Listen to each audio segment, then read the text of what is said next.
Ini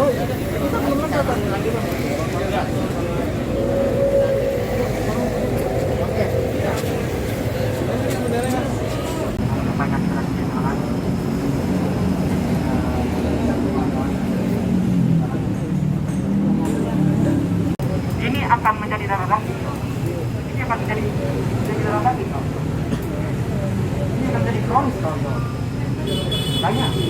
Dia pun sudah semuanya meng-share itu gitu kan. Nah, hal itulah yang kita sampaikan. Kemudian tadi Pak Asda menyampaikan ini akan menjadi bahan evaluasi.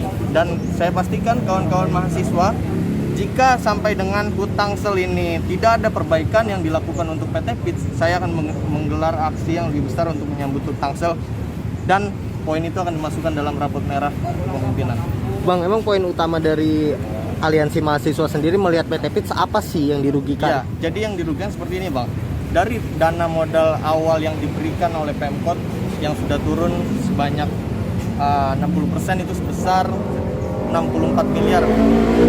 64 miliar di sini kalau kita lihat diputar selama 2 tahun, di tahun 2020 dan juga 2021. Yang terakhir itu 2020 ya. 2020 itu sebesar 3 miliar keuntungan. Dan saya tanyakan ketika ini menjadi 3 miliar per tahun, itu keuntungan atau bunga deposito yang sudah disetorkan sebenarnya sebanyak 64 miliar. Kalau kita berbicara bunga deposito 12% per tahun, itu hanya 30 miliar untuk disumbangkan ditaruh di bank, kemudian mendapat bunga deposito sebesar 3 miliar per tahun. Nah, yang saya tanyakan kembali kan tadi di dalam gini, apakah 3 miliar ini dividen atau bunga deposito? Kan seperti itu. Tapi Pak Asda tidak mampu menjawab untuk kemudian nanti menjadi bahan evaluasi mereka seperti itu. Menurut aliansi mahasiswa sendiri, keberadaan PT PITS ini diperlukan atau tidak? Sebenarnya jika PT PITS ini dikelola oleh orang-orang yang baik, ini akan menjadi satu sumber pemasukan yang besar untuk PAD Kota Tangerang Selatan. Karena tujuan BUMD dibentuk adalah untuk mendapatkan PAD yang sebesar-besarnya dari pengelolaan BUMD tersebut kalau pengelolanya bagus gitu. Nah, jika tidak ada pengelolaan yang baik dalam kedepannya, apakah mahasiswa akan menuntut PT PITS untuk ditutup atau tidak? Jadi sebenarnya bukan lebih ke ditutup ya Bang. Kawan-kawan mahasiswa di sini bukan meminta PT PITS untuk ditutup, tapi kita menuntut untuk reformasi secara struktural keseluruhan dari komisaris dan juga dewan direksi. Makasih. Siapa Bang? Saya Ari Nugraha ya. Dari mana Bang? Dari IMM Tangsel. IMM Tangsel. Ya. Bang, ini aksi ini terkait dengan tuntutan mahasiswa apa sih Bang? Ya, sini terkait dengan tuntutan mahasiswa apa yang kita temukan kan, yang kita kaji. Jadi soal PT PITS ini berdiri sejak 2014 dan anggaran yang digelontorkan itu kan besar, sekitar 64 miliar, lebih segitu lah. Dan yang dihasilkan itu sekitar 3, sekian miliar. Jadi apa yang dihasilkan oleh PT PITS ini sangat buruk menurut kajian kita. Ini sangat buruk. Dan pendapatannya nggak ada.